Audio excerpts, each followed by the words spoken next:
G'day, welcome to the Takeover Footy Wrap on Takeover TV. We've got a big week of football to look at, to review, because, of course, football's going on every day of the week or every night of the week. And have a look at the crew tonight. With the crazy New York backdrop is Dr. Sergio Paradise, straight out of surgery. How are you, Serge? I'm pretty well, gentlemen. It's good to be with you. It's good. I've had the mask on all day and I was just reluctant to take it off. But have you noticed we're walking around the streets in the mask, you can only see people's eyes. And there's been a lot of people who I reckon have seen me go, I know that. Oh, no, sorry, mate, don't know you at all. They must know a bloke with very bloodshot, puffy eyes, I reckon. But I'm going to get it off because it's pretty uncomfortable, I've got to say. But it's good to see you gentlemen here and put it back on, you reckon? Hey, we're joking. All right, we've got a couple of great, former champs of the game. First of all, regular on Takeover TV with the Takeover Footy Wrap. How are you, big Rene Kink? Yeah, great to be on board again this week, guys, and great to have Gary on board too. Fantastic, mate. Can't wait to talk about your pies because they are going down quicker than the value of the US dollar. And the Gary you refer to is, it's no longer a debate. By virtue of the medal, the greatest finals footballer of all time. And also a brilliant bloke who is so invested in football, latterly with Port Melbourne, but through his time, whether it's Hawthorn, the media, coaching the Cats, you name it, always at the cutting edge. The great Gary Ayres. How are you, Ayresy? Yeah, well, Finey. Thanks very much for that introduction, Serge, and obviously Rene as well. We had a few little tussles back in the day, the great Rene Kink. So, yeah, good to be on board for the first time. So go easy on me, boys. Yeah, great, Gary. It was tough times on that halfback flank with you guys and our dear friend who we lost recently. What's his name? Your teammate? Tucky's son or Kenny Judge, David O'Halloran. David O'Halloran. What a fantastic player he was. Yeah, he was. Enormous, tough as nails too. Yeah, that's certainly big left footer coming out of full back, Rene, and he certainly had to play on the bigger boys. And when you're coming up against the likes of Simon Madden and, of course, Paul Salmon resting in the forward pocket, they were big lads back in those days when you were knocking around at Essendon. Yeah, you had your work cut out then, didn't you? Oh, definitely. They were powerhouse in 85. Well, see, we've got you two there now. We've got the Incredible Hulk v. Conan. I would like to have seen an arm wrestle between you two blokes. Who would have won that, do you reckon? Easy? Oh, well, Rene probably had a little bit more bulk than me, but... That's right, Gary. Bulk is the right word.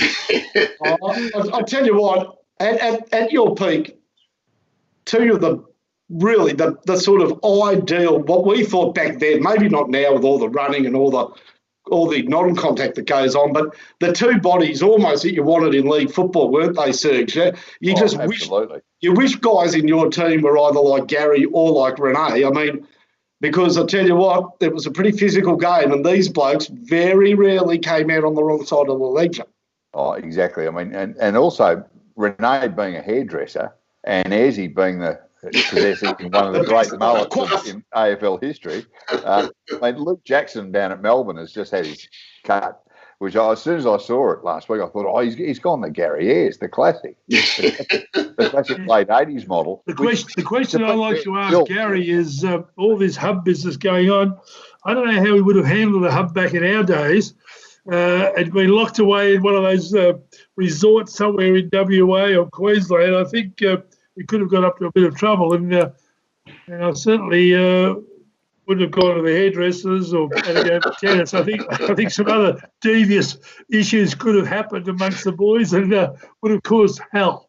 Yeah, there might have been a little bit of mischief. Yeah, there might have been a little bit of mischief, Rene. We probably would have bought the refoil out, mate, and ladded up alongside the pool and hit the gym. And and you would have asked yourself, where do all these girls come from? Where do all these girls in? Out of Cavill Avenue, it would have been. Yeah, strutting around in the boardies doing our thing.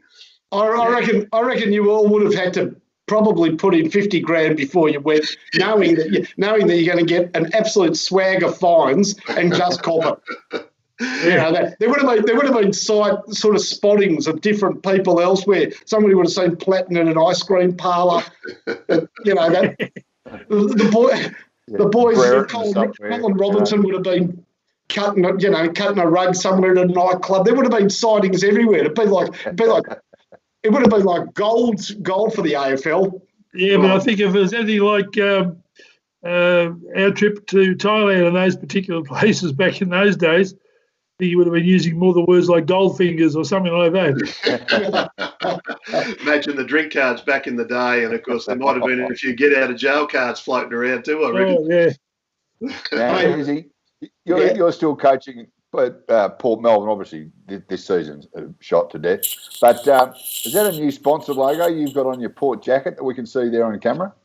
Yeah, it is, Serge. Yeah, thanks for that. Obviously, everything's been put on hold for this footy season. We thought we might have got underway back in early July, and then we were going to go into the next phase of playing the games. But of course, once Casey pulled out, and then Gil McLaughlin got all the boys out of Melbourne up into the AFL hubs up there, I thought we were in trouble. And yeah, this year we signed a deal with the CFMEU, and it's a ETU, and it's a 3-year deal. So we're very, very happy to have them on board, and they've been terrific in the early part of this season when we did have a little bit of time together. So, yeah, I think it's a good working class organisation with a good working class team like Port Melbourne. So, yeah, it's been a little bit difficult. I think I said to someone the other day, Serge, that it's been about 42 years, I think, since there's been no involvement for me at either VFL or AFL level. So, if that's what retirement's about, mate, I don't want to retire, put it that way. I've got to ask, Gary, with the CFMEU involved, I heard a rumour that they've been pushing next year for 15-minute quarter, no time on. double pay if you play in the last quarter. Well, hopefully that's double pay for the coach, mate, Finey, and then I might be able to allow that, pal. They look after their boys. I was just saying to you and Serge before we came on, and Rene, my son's become an engineering apprentice on the way to become, I guess, a fitter and turner first of all, and then maybe an engineer, and he's just joined the CFMEU. And it's probably one of his jobs now, Finey. He'll take the CFMEU sponsorship money down to Port in brown paper bags. That's how they deliver it. Well, whichever way it comes, you've got to be careful. Obviously, Scotty didn't like the fact that apparently there was a few brown paper bags flying around at Hawthorn in the 80s. Yeah. Oh, that's right. That rubber, a few noses. What have you got to say about that, Gaz? To be honest, Finey, I was very, very surprised that Scotty had actually brought that up after all these years. And I know he's on that podcast with Sammy Newman and, of course, Mike Sheehan, so maybe there was a little bit of publicity for that. But I think back in the day, probably everyone was doing that sort of stuff. Back then, people have to realise, Rene, you'd back me up here, the first couple of years of the salary cap and the draft they were very much suggested ways of going about business. Most clubs paid no attention to the draft whatsoever. I remember St Kilda had the first pick one year, picked a guy called Michael Quirk, which was a good pick because he didn't like St Kilda and he never ever turned up and nobody cared. And that was the number one pick in the draft. Now, the salary cap, of course Hawthorn would be paying more than St Kilda, so they should be. Hawthorn had 25 players that could play in the St Kilda team. St Kilda had none, or maybe one who could play in the Hawthorn team. So it took a while for it to become a realistic way of running football. Back then, it was, I reckon, a suggested an advised amount, not a serious one. Yeah, we only have to look at Carlton, don't you, and the trouble they've got themselves into over a long period of time. And it all, of course, leaked out eventually as to certain players getting paid. So that was probably the real catalyst to clean it all up and go forward and make the game what it is today in terms of being transparent. So, yeah, it was very, very interesting. I remember when I went to Essendon and, I got looked after with a brown paper bag very well. So, it certainly did go on.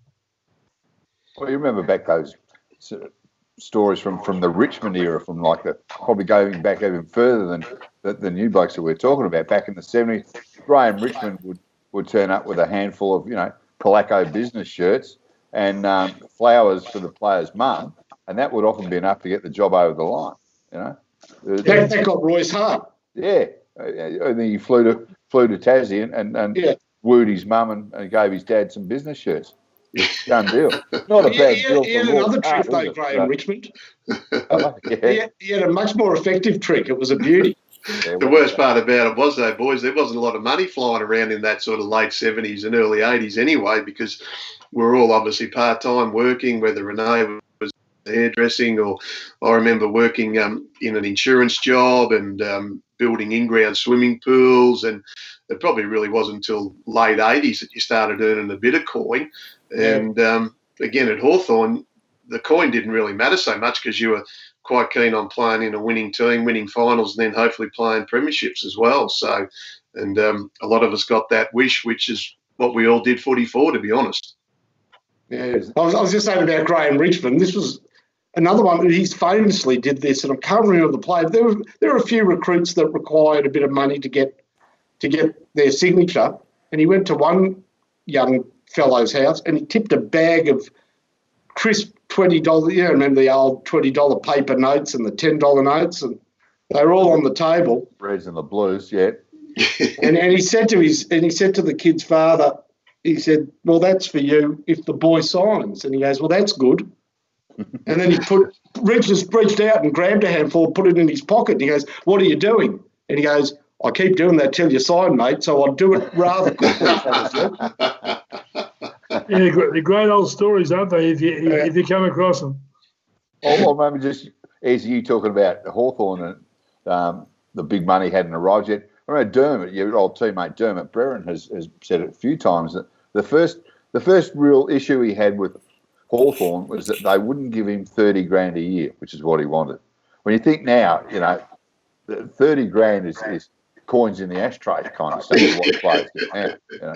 Oh, definitely. And of course, back in our day, we're obviously young kids who, in some cases, come out of the under-19s and then, of course, doing a bit of apprenticeship time in the seconds. So there were guys like Don Scott, as we mentioned before, Lee Matthews, Cal Moore, Peter Knights, David O'Halloran, Calvin Moore, Michael Moncrief, you know, guys that have been at Hawthorn for quite some time. And I don't know what it's like at other clubs, but at Hawthorn it was sort of like stock standard that the captain got paid the most and whatever happened after that happened sort of thing. But, yeah, we didn't really worry too much about money, to be honest. It was about the chemistry, the camaraderie, and obviously the, I guess, want to be successful. And, lucky enough we're able to do that over a long period of time.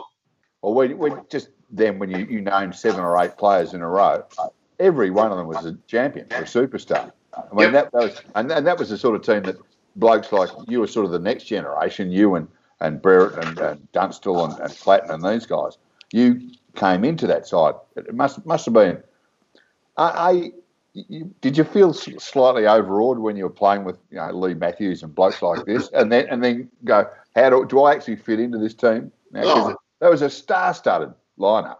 Oh, definitely, Serge. I came down as a 17-year-old kid. I know Rene was pretty young too. And when you looked in one corner, there was Don Scott, and we had a training camp down at HMA Cerberus. And anyway, he had to get out of bed at some ungodly time in the morning, about 5 o'clock, and it was freezing cold. And there was Scotty standing there in his budgie snugglers with his sand shoes on because we're going to go on a run. And I thought, this guy, he is off his brain. And we had practice matches. And, of course, when I played my first practice game, they were serious sort of stuff. Guys were having fisticuffs and banging into one another and all that sort of stuff. So we were, as you said, the next generation. You know, Tucky played in both those generations with those superstars. And then he came through as the captain after Lee, when Lee retired. And then we were lucky enough to get another probably 10 years out of Tucky almost. So, it was. But you're indoctrinated in the culture and the Hawthorn way, the way the Alan Jeans and Alan Joyce and these types of people in the administration. So I count myself very, very lucky that I was able to be part of that era for sure.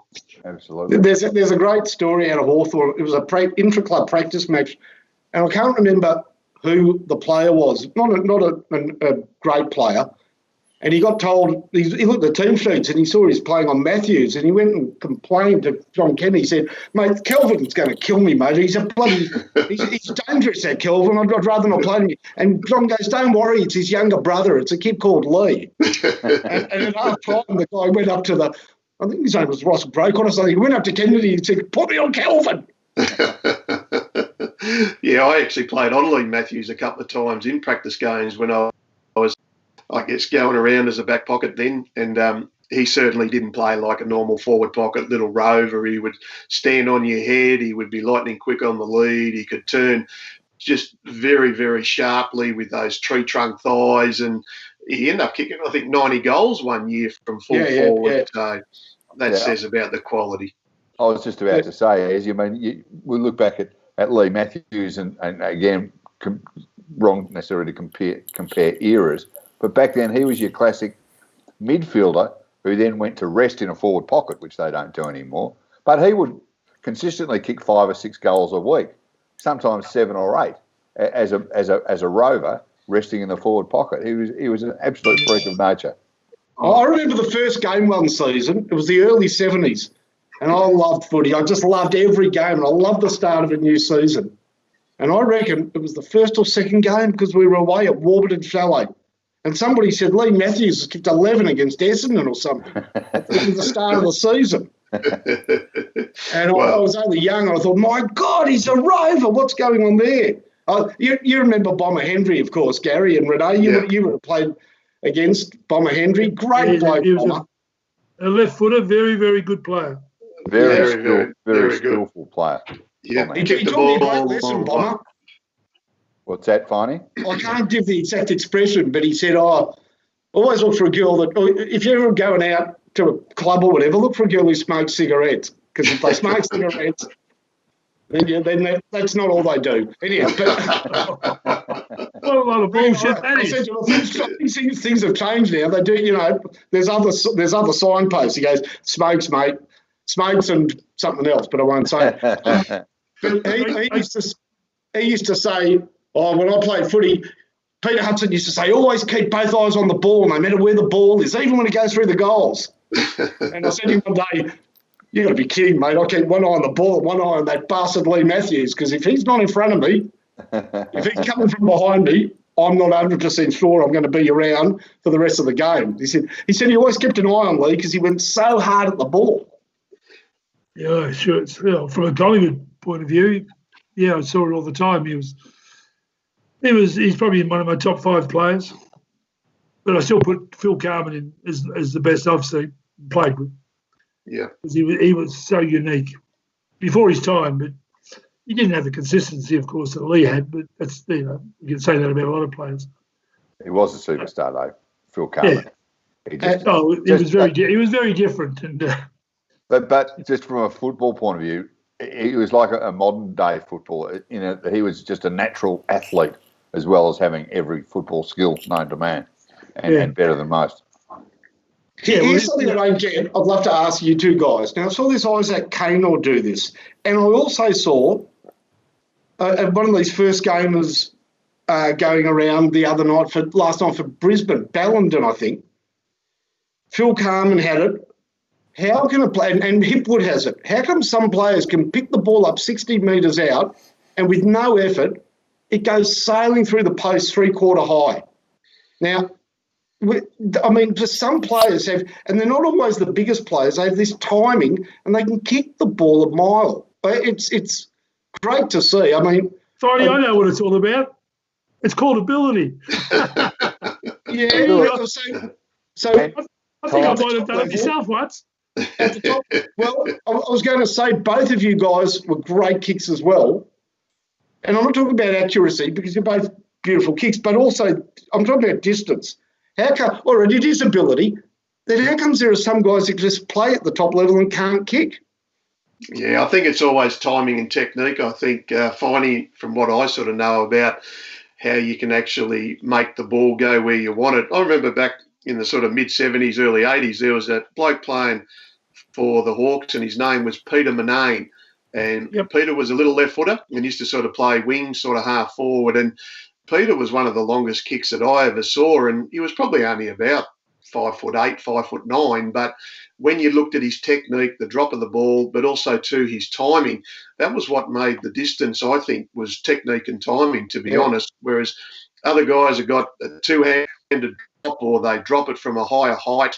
They don't have their heads sort of slightly over the ball. I know we're getting a little bit technical here, but I think you look at the good players of Dusty Martin. He's got a beautiful ball drop. He's got a head sort of slightly over the ball. He's bent forward ever so slightly, and he can kick left, right on the outside of his boot. And he's, the modern player that we love to go through the gates and watch and see. Yeah, I agree. It was Murnane number 41. Who? Peter What Murnane. number? Yeah, 40. I was going to say 20. Yeah. No, that was Peter Knights. Yeah, I can't remember, Finey. I can't remember. But, he was a beautiful left foot kick.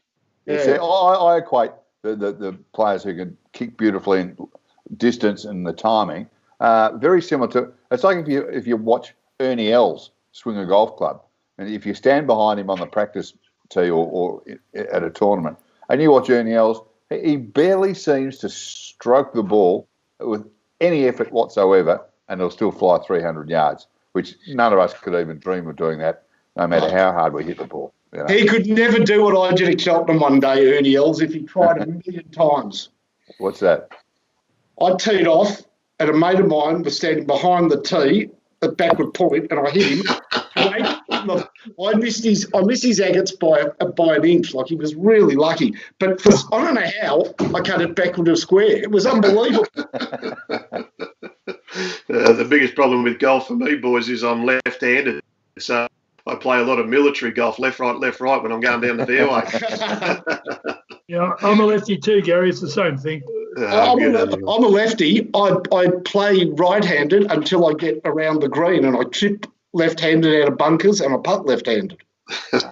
I've got a mate who does the exact same thing. He's a frustrating bloke to play golf with, put it that way. Yeah, well, I did see him playing up at Noosa Springs a few years back. He on a par 3 with lots of water. He has this thing that if you hit a ball into the drink, you use a new ball. You don't use an old one. He hit 7 in a row straight into the drink. And by the 6th new ball, we kept saying, mate, just use one of those shitty old ones down the bottom. No, I was sticking to it. 9 he put into the water before he put one on the putting surface. Ended up knocking it in for a lazy 21 for the hole. and about $80 worth of golf balls. So, Finey, getting back to the football, what have you looked at tonight's 2 games? Yep. Well, this is the worst. Isn't this the worst? Sergio and Melbourne, man, isn't it the worst team for Melbourne to play now? They can't get anything. They can't get anything out of the game. They can't. If they win, everybody go, yeah, but you just beat Adelaide. Yeah. But it's the greatest banana peel of all time. I mean, Gary, you probably don't know it because you played for Hawthorn, you coached Port, and you were coaching Geelong when they were pretty good too. But were you ever in a situation where there was a game that if you won it, it was like big deal, and if you lost it, the world had come down around your ears? Because that's really where Simon Goodwin and the team is tonight. Yeah, no, you're right, Finey. I probably had one of those games when I was actually coaching the Crows, to be honest. The Crows, yeah. We must have been the year, I think, 2004, and there was myself and Danny Frawley who were under the microscope as far as coaches go, and, of course, we were in a similar scenario or similar situation that whoever won it, okay, you just got breathing space for another week, and, of course, the press left you alone.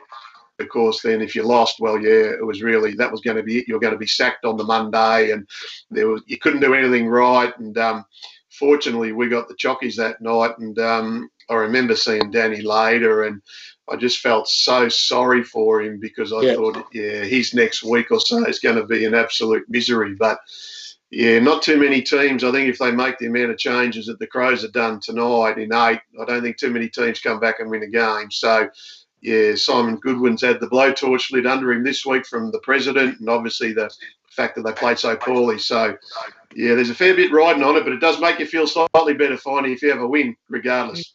Could I just jump in there, ask you, Gary, how did you feel about what's your take on the Melbourne president giving the players a real bagging? You agree with that, or is that a bit unkind?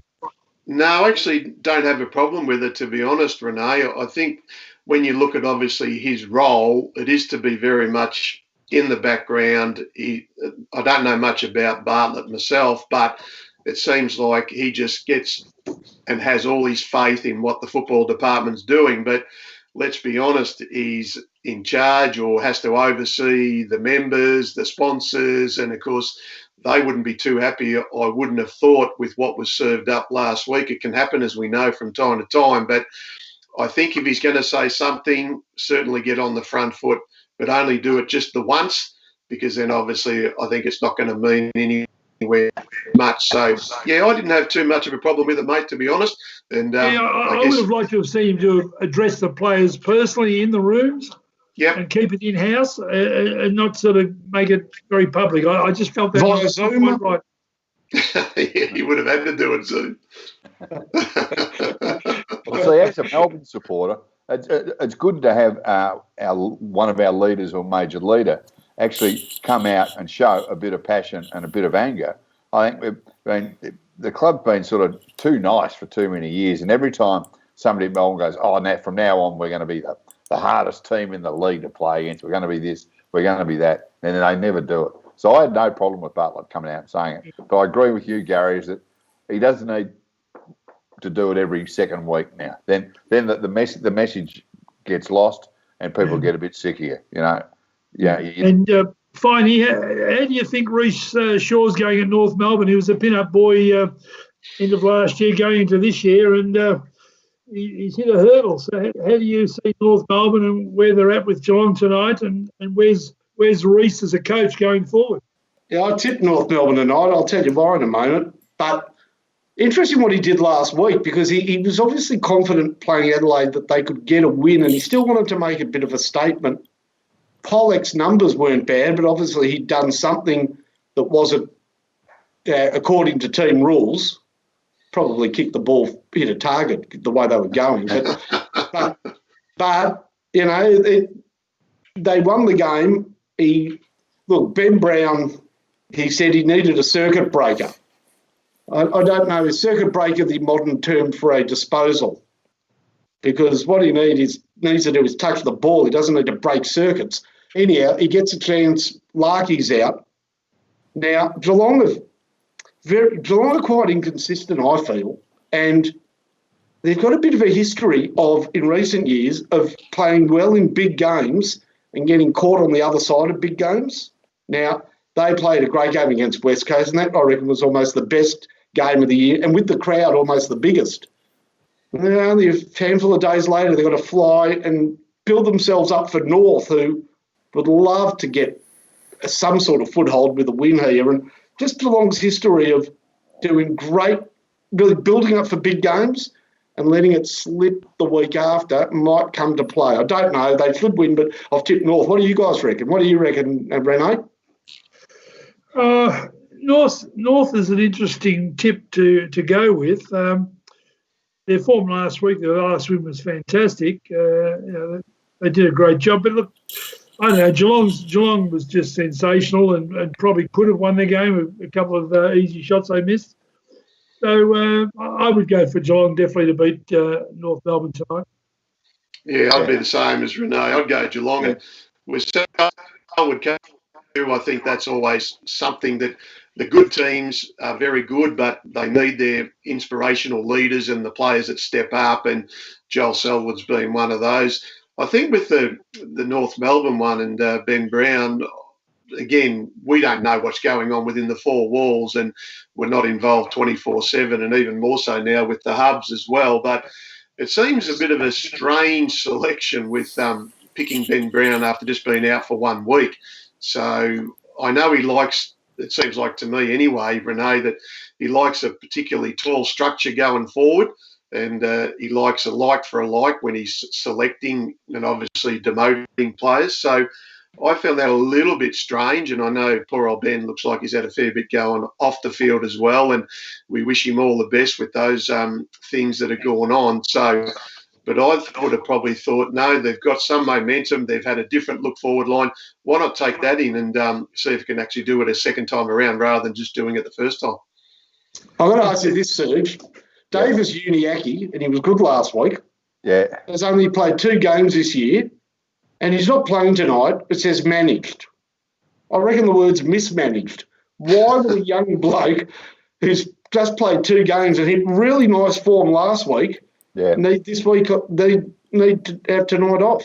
The only thing I can think of there, Finey, is the management is to do with the injury he had is to the reason why he only played 2 games.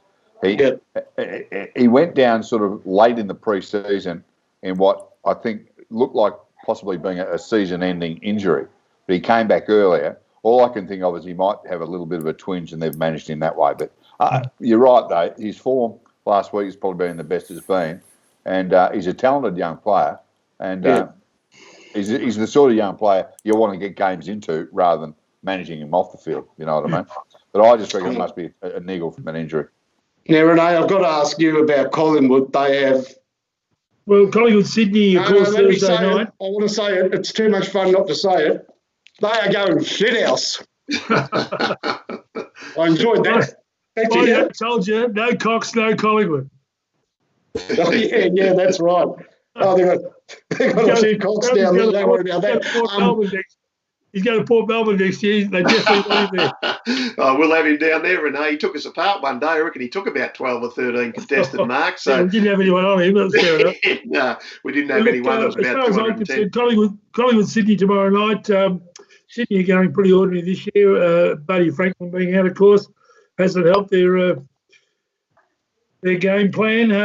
Look, we have to really make amends against them tomorrow night. Otherwise, if we can't win that, we've got 3 reasonably easy games ahead of us. So if we can't come home tomorrow with Sydney on the plate, we're in real trouble. So, look, I certainly believe that we can beat them. We've had a tough gig because we've been to Perth, we're back to Queensland, Adelaide, and then, of course, back to Queensland again. So we're all over the place as far as this hub's concerned. It might take a slight telling toll on them, but we really need to kick goals and win games. And Gary, I'd just love to be able to ask you this because it's probably 10 years since I could ask this question, but St Kilda look like a real finals prospect. And actually, they've got I'll say this, they've got a good team with a good bit of depth in it, and they've recruited well. How do you see the rest of the year panning out for them, given that it's an extraordinary year? How do you reckon they're tracking? I think they're tracking pretty well, Finey, to be honest, and there's a fair bit about the man in charge too, in Brett Ratton. He's obviously been, I think, fairly harshly dealt with, as we probably would have seen at Carlton. Then he's just, and again, I don't know him all that well, but he went to Hawthorn and plied his trade there under the master coach in Alistair Clarkson. And, of course, then he got another opportunity at St Kilda.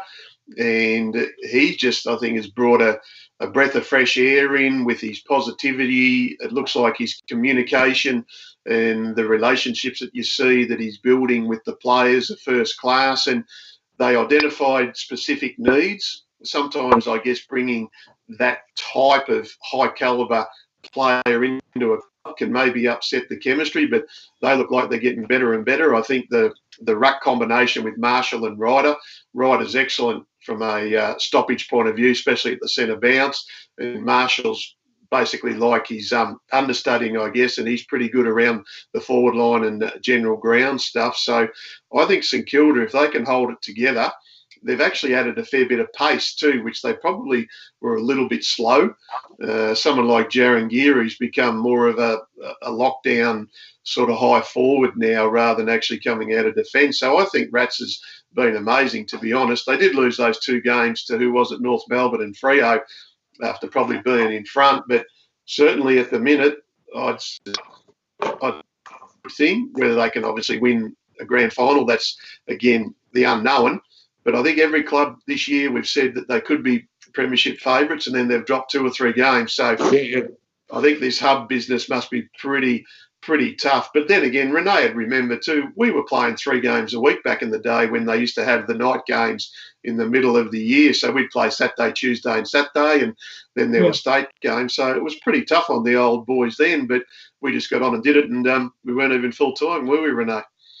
No, correct, Gary.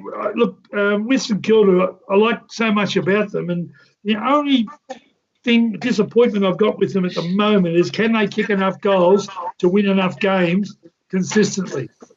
And I'm looking forward to King, whatever his first name is. Yeah, Max. Yeah, I'm looking forward to improving, and if he can really improve on the forward line and give them a target, I think the rest can follow. But they still need just to build that forward line a bit stronger to be able to kick more goals to win games that are going to be very crucial going towards the end of the year. I'll tell you this, Gary, the team actually has 2, well, maybe even more. I can go through this. VFL players, right? St Kilda picked up Nick Hine from Essendon in the VFL. Now, an absolute ripper. Ben Long came through the VFL with Footscray. I think Rowan Marshall might have come from North Ballarat. Yep. We're talking about the players that are really making a difference for St Kilda.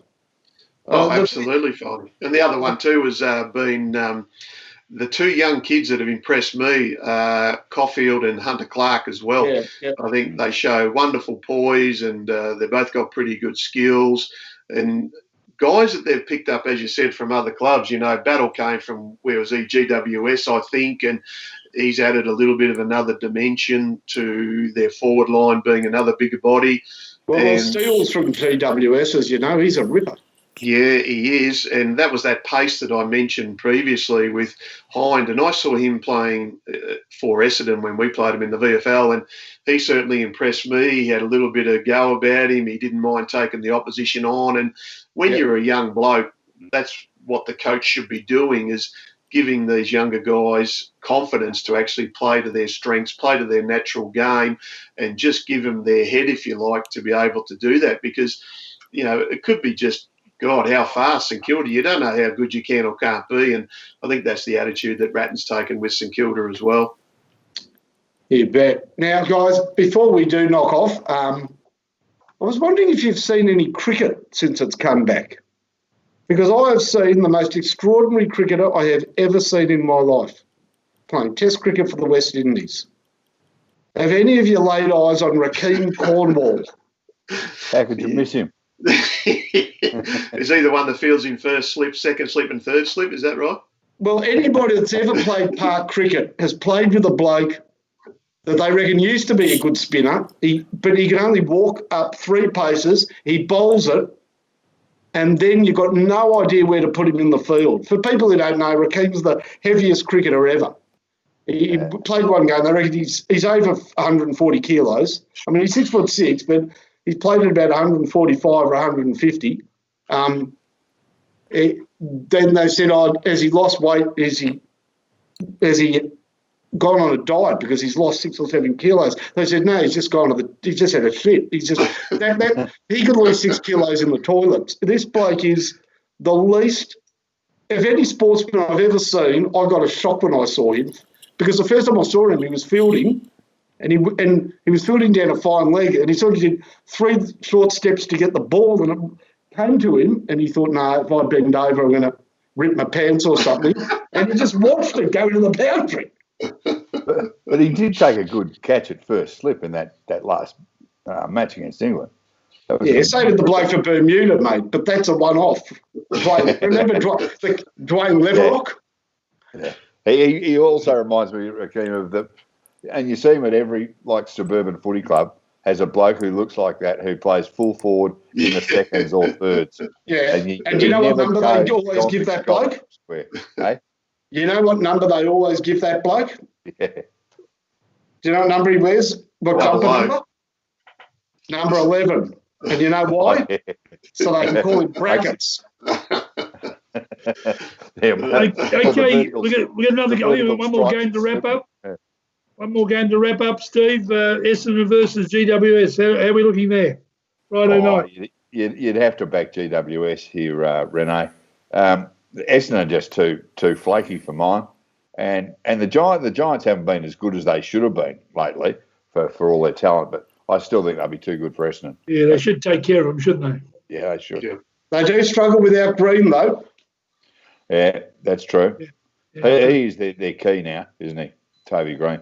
Definitely. I mean, he is the barometer, if you want to use that old cliche, down at GWS. He's a fantastic footballer, Toby Green. He just Finey, this time of the year, my top 5 going into the second part of the year, very, very keen to probably see West Coast on top, Port Adelaide second, Richmond maybe third, Brisbane finishing fourth, and St Kilda fifth. That's how I see it at the moment. You know what, Rene? Now, hold on to you're not standing up, are you? I don't want you to fall over. No. You know, we haven't had a top 5 since the late 90s or something. You know, That's right.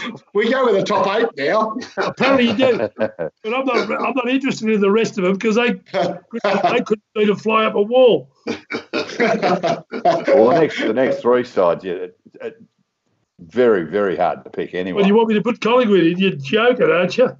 Well, Footscray, I'll call them Footscray still. Bulldogs, they're just disappointed a bit. Look, they were okay against Port Adelaide, but they haven't beaten anyone, Mark, honestly. No, I agree. I think that they're being disappointing. GWS are mounting something. Essendon, no.